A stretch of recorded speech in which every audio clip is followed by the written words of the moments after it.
SMK Primary School. Shantaben Manklal, Keshaval Patel, Prathmik Sala Baupura Kadi. International Yoga Day.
जीवन सुरीला गीत हो। 21 જૂન એટલે આવતીકાલે યોગ દિવસ ક્યારે છે? આવતીકાલે છે, પણ આવતીકાલે રવિવાર છે. શું છે? એટલે આપણે બધા સ્કૂલમાં આવીએ નહીં. એટલે આપણે આજે યોગ દિવસ, આજે 20 તારીખે લાંબામાં લાંબો દિવસ હોય છે. વિશ્વ યોગ દિવસ કહેવાય છે. શું કહેવાય છે? વિશ્વ યોગ દિવસ કહેવાય છે. યોગ એ સદીઓ જૂની પ્રથા છે. યોગ શું છે? સદીઓ જૂની પ્રથા છે. લગભગ 500 વર્ષ પહેલા ભારતમાં ઉદ્ભવ થયો હતો. 500 વર્ષથી આ યોગ ચાલે છે. યોગ એ મન, શરીર અને આત્માને એકબીજા સાથે જોડે છે. યોગ શું કરે છે? મન, શરીર અને આત્માને એકબીજા સાથે જોડે છે. 21 જૂને આંતરરાષ્ટ્રીય યોગ દિવસ તરીકે સૌપ્રથમ ભારતમાં વડાપ્રધાન નરેન્દ્રભાઈ મોદીએ 2015માં દિલ્હીમાં શરૂ કરવામાં આવ્યો હતો. વગાડ્યા બધા વગાડી ગયા. મંદિરે શબ્દ ધ્વનિ થાય, મંગલ ધ્વનિ છે, મજા આવે. બરોબર. આજના યોગના પ્રારંભ એક વખત થવા દઈશું. બોલે વગાડી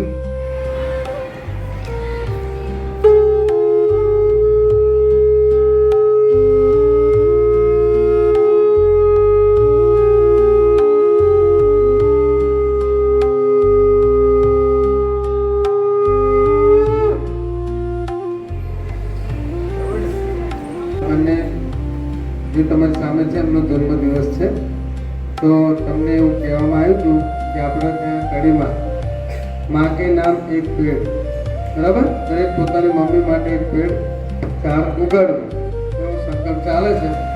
તો આપણે એવું નક્કી કર્યું કે જેનો જન્મદિવસ હોય વિદ્યાર્થી પાસે આપણે કશું મંગાવતા નથી અને ક્યારેક ચોકલેટ પણ વેચવા દેતા નથી. નવા વિદ્યાર્થીને ના ખબર હોય તો કહી દઈએ, બરાબર. આપણે અહીંયા ચોકલેટ કે કશું લાવવાનું નથી. પણ હા, તમારા વાળી સક્ષમ હોય, એમની ઈચ્છા હોય તો તમે આવો એક છોડ શાળાને ગિફ્ટ આપી શકો, બરાબર.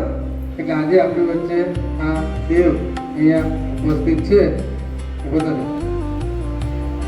તો એનો આમ તો આવતીકાલે છે જન્મદિવસ, પણ એ આજે એનો છોડ અહીંયા આપણી પાસે લઈને આવ્યો છે.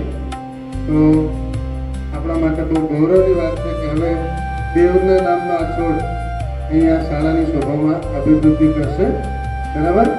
તો તમને પણ જો તમારા વાલી આપવા માગતા હોય આપવા, તો તમે અહીંયા આપી શકો કુંડા સાથેનો છોડ. બરાબર? એ આપણે અહીંયા મૂકીશું અને સ્કૂલની શોભામાં વધારો થશે. ઓકે, તો આપણે બધા દેવને તાળીઓના ગડગડાટથી વધાવી દઈએ.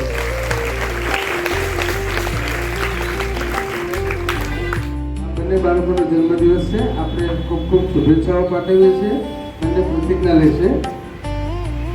મારું નામ પ્રજાપતિ નંબર છે. હું પ્રતિજ્ઞા લઉં છું કે પાણીનો બગાડ નહીં કરું. સરસ, વેરી ગુડ. મારું નામ પ્રજાપતિ દેવ છે. હું પ્રતિજ્ઞા લઉં છું કે મારા જન્મદિવસે એક છોડ વાવીશ. સરસ, જો એમને વાવવાનું શરૂ જ કરી દીધું છે તો સરને એક ગિફ્ટ કરશે સાહેબ. આવો.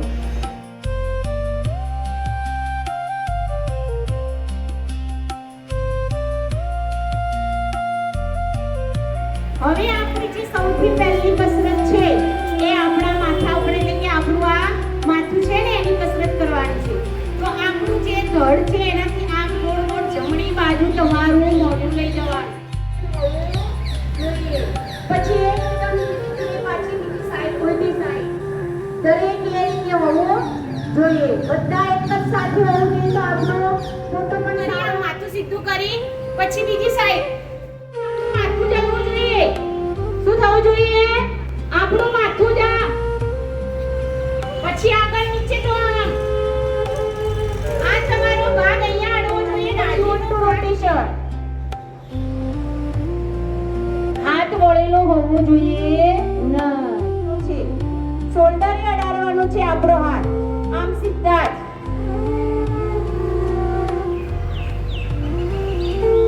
ઓકે, બધાને આવડી ગઈ? પાનું આ રીતે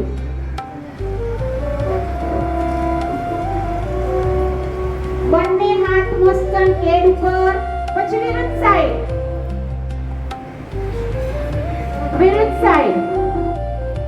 થઈ ગયું. આપણે આ શું કર્યું કહેવાય? કમરની એક્સરસાઇઝ કરી. તમારા હાથ આકાશની તરફ, તમારી હથેળી આકાશની તરફ હોવી જોઈએ. નીચે. હવે આપણો પગ આમ આગળ કરવાનો.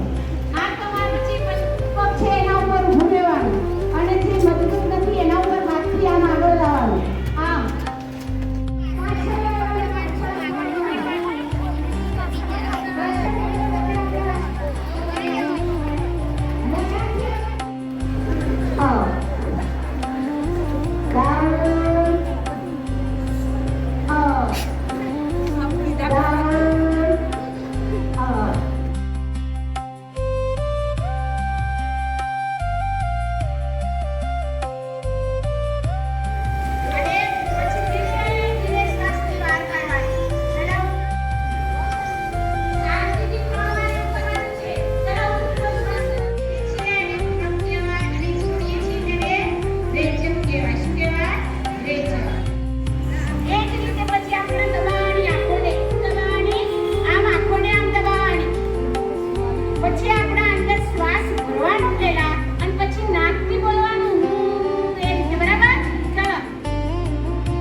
सर्वे भवन्तु सुखिनः सर्वे भवन्तु सुखिनः।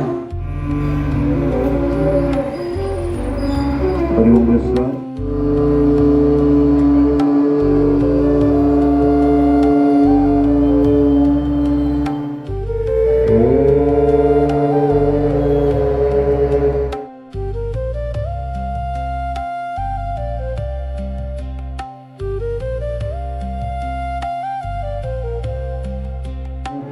થોડીક સગવડતા હોય તો સત્કાર્ય થાય આપણા બધી.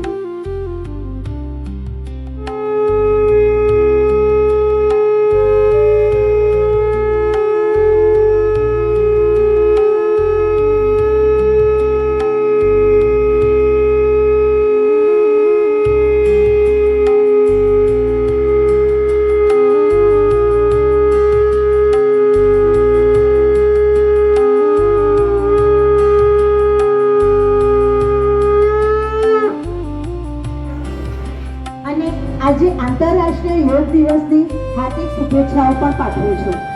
આવતીકાલે 21 જૂનના રોજ વિશ્વ યોગ દિવસ છે. ભારતના માનનીય વડાપ્રધાન શ્રી નરેન્દ્ર મોદીજીના પ્રયાસોથી સંયુક્ત રાષ્ટ્ર દ્વારા 2015થી આખા વિશ્વમાં યોગ દિવસની ઉજવણી શરૂ કરવામાં આવી છે. યોગ એ માત્ર શારીરિક કસરતો નથી, પરંતુ તે શરીર, મન અને આત્માને એકબીજા સાથે જોડવાનું વિજ્ઞાન છે. યોગના શારીરિક ફાયદા પણ છે, જેવા કે નિયમિત યોગ કરવાથી આપણું શરીર રોગમુક્ત, લચીલું અને મજબૂત બને છે. યોગના માનસિક ફાયદા પણ છે. પ્રાણાયામ અને ધ્યાન કરવાથી મનને શાંતિ મળે છે, એકાગ્રતા વધે છે, આપણી યાદશક્તિ પણ વધે છે, માનસિક તણાવ કે ચિંતા દૂર થાય છે. મહર્ષિ પતંજલિએ આપણને યોગનું જ્ઞાન આપ્યું છે. આપણા શાસ્ત્રોમાં પણ કહ્યું છે, યોગઃ કર્મસુ કૌશલમ, યોગઃ કર્મસુ કૌશલમ, અર્થાત કર્મોમાં કુશળતા લાવવી એ જ યોગ છે. એક નાકથી શ્વાસ લઈશું અને બીજા નાકથી બહાર કાઢીશું. અને જ્યાંથી આપણે શ્વાસ બહાર કાઢીશું ત્યાંથી આપણે ફરીથી શ્વાસ લઈશું. એકવાર જુઓ, અહીંયા નિરીક્ષાબેન પણ આપણી સાથે કરે છે, તમે એની તરફ પણ ધ્યાન આપતા રહેજો. હવે જ્યાંથી શ્વાસ બહાર કાઢો ત્યાંથી આપણે શ્વાસ ભરીશું અને બીજા નસકોરાથી બહાર કાઢીશું.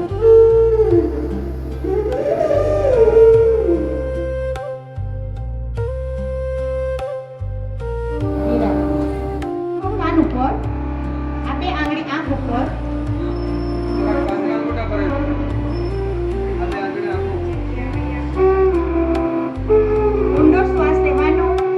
થોડી વાર શ્વાસ રોકવાનો અને પછી ભમરો ગુંજન કરતું હોય ને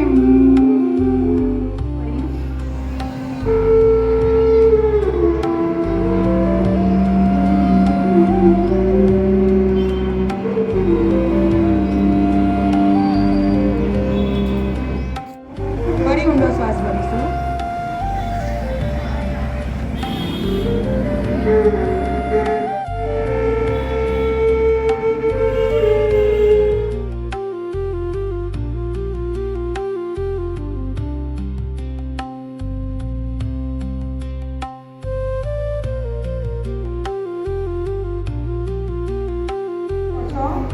ખાલી આપણી આંખો જ ફરવી જોઈએ, ચારે બાજુ ગોળ ગોળ આંખો ફેરવવી જોઈએ.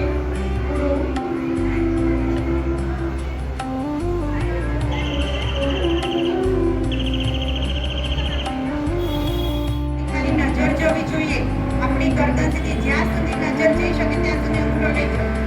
ખાલી આંખ જ જવી જોઈએ. એ રીતે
હલાસન હલાસન હલાસન કરો, હલાસન.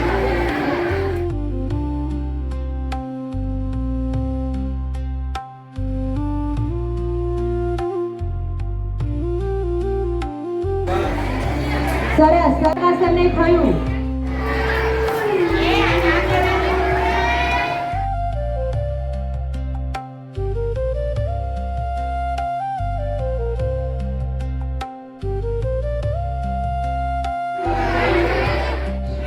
હવે કોણીથી વળવા ના જોઈએ. આપણા હાથ કોણીથી વળવા જોઈએ નહીં. પાછળ બધા કેમ બેસી રહ્યા છે?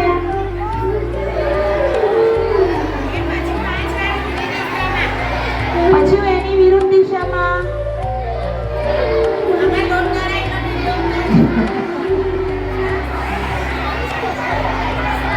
રિલે. સરસ. જો ઘણા બધા સરસ થઈ ગયું.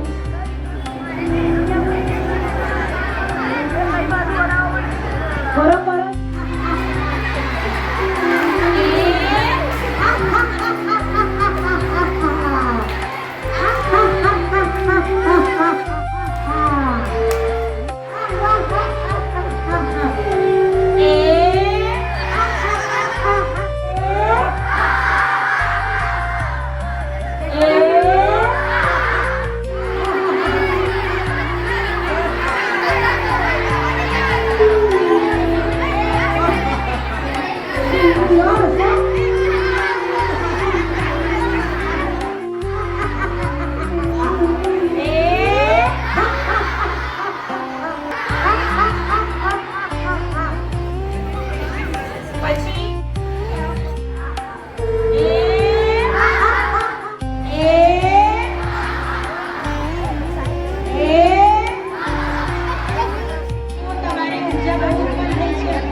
वन्दे